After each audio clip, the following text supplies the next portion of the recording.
This week marks the midway point of the 2024 Major League Baseball season, and the Yankees will finish the first half atop the American League East, but with the Baltimore Orioles nipping at their heels. Entering the season, there were a ton of questions about this team. Could Carlos Rodon bounce back to his dominant form with the Giants? How would Juan Soto adjust to playing in New York? And was Aaron Judge's toe healthy? Would Giancarlo Stanton's offseason program allow him to stay healthy? And what would year 2 look like for Gold Glove winner Anthony Volpe? And who would replace an injured Gerrit Cole? Well, we are halfway through, and the answers to a lot of these questions are beginning to come into focus. Here are 10 key takeaways from the first half. Be sure to stick around for the honorable mentions at the end.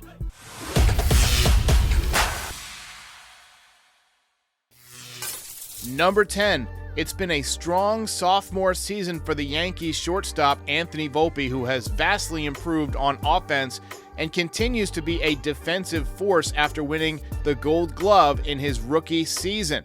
He is among the league leaders in both base running value and fielding run value, and he's in the 69th percentile, according to Baseball Savant, in batting run value. Very nice.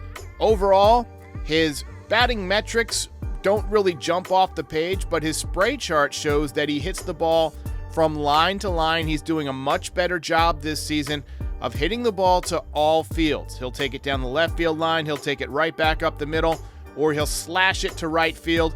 He's been doing a nice job getting on base in front of Juan Soto and Aaron Judge. He had a streak of over 30 games of reaching base, and he has settled into that leadoff spot in year number 2, and I don't expect him to go anywhere. The on-base percentage right now is around .330. The OPS is around .740.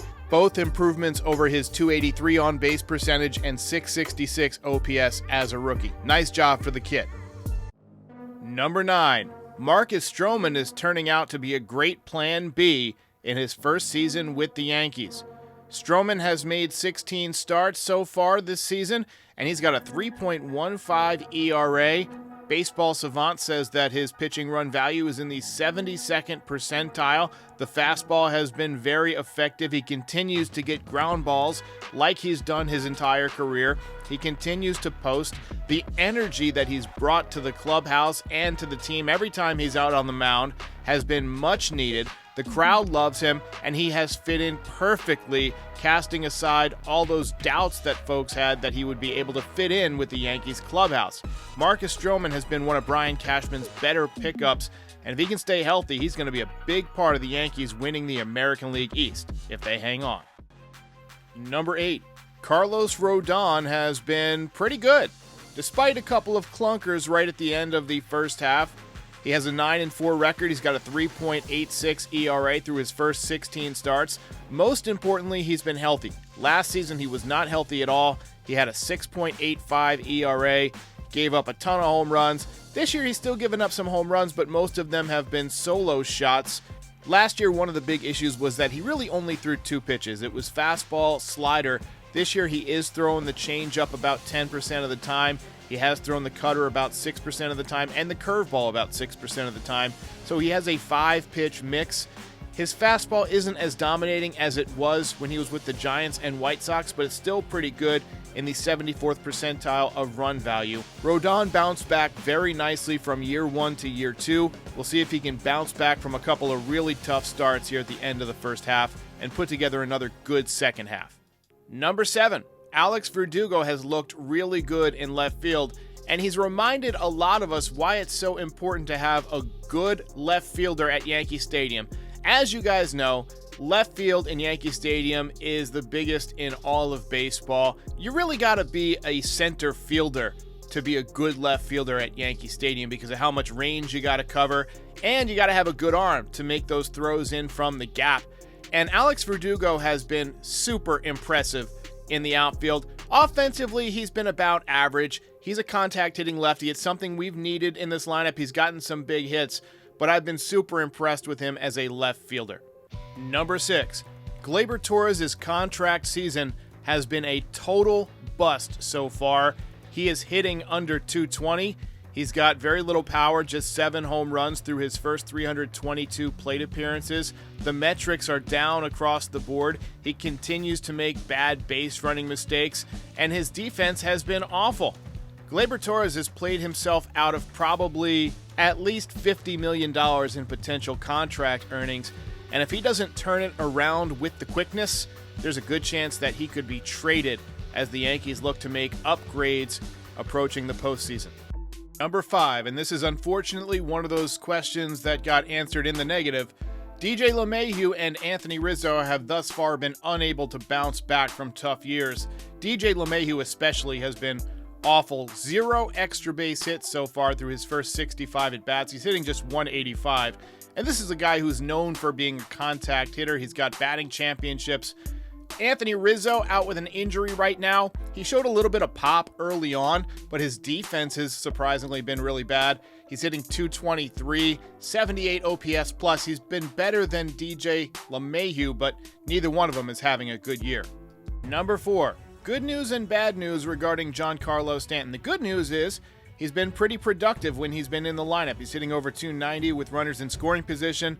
He's got 18 home runs. He's back up to .246 with the batting average and on-base percentage over .300. But unfortunately, the lower body continues to be a problem. Despite losing a bunch of weight and a bunch of muscle mass during the offseason, his legs were unable to make it through an entire season without going on the injured list. He pulled a hamstring. He's going to be out for a month.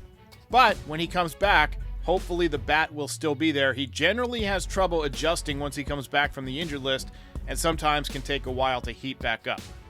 Number 3, Luis Gil continues to look like the real deal.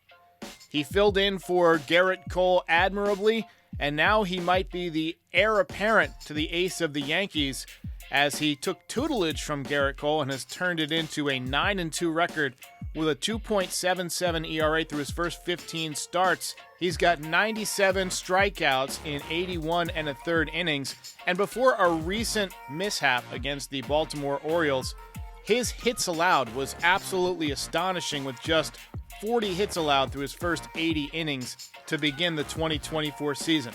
He is the real deal.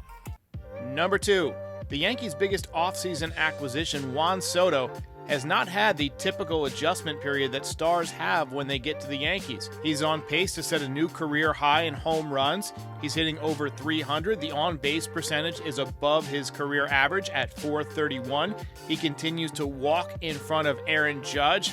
He's got 85 hits. He is just playing outstanding baseball, and he's looked pretty good in right field. Baseball Savant has his fielding run value in the 81st percentile, so he's in the top 20% of outfielders in Major League Baseball. The only thing that's been below average really is his base running. Batting numbers are just off the charts. He's as good as it gets offensively, and his free agent price just keeps on skyrocketing. And number 1, Aaron Judge is chasing history again. He is currently on pace for 56 home runs. He hit 62 in 2022. He was on pace for 60-plus in 2023 when he injured his toe, and he's got 28 home runs through his first 280 at-bats. As both the StatCast metrics and the spray chart will show you, his power is simply awesome. And I mean that in the true sense of the word, in that it leaves me in awe. He hits some of the longest home runs you'll ever see, and he does it with class. He does it with almost routine frequency. And if it weren't for a small April, he'd be challenging Barry Bonds for the single-season home run record. Honorable mention, Austin Wells has looked a little bit overmatched by Major League pitching. Now, the StatCast would suggest that he's been unlucky. The eye test would also say that he's been unlucky. But he's hitting just .205 and has not shown the kind of power that he showed at the end of last season. Honorable mention, Nestor Cortes has mostly bounced back after a tough season in 2023. He's looked really good, and he's given the Yankees a ton of innings, throwing over 100 innings so far, and helping pick up some of the slack as the bullpen has tired out. And honorable mention, Clark Schmidt, before he got injured, was looking really, really good. Clark Schmidt is pitching like a top-of-the-rotation starter. Unfortunately, he's going to be out for a bit, but he could be a big, big component to the Yankees making a playoff run if he's healthy.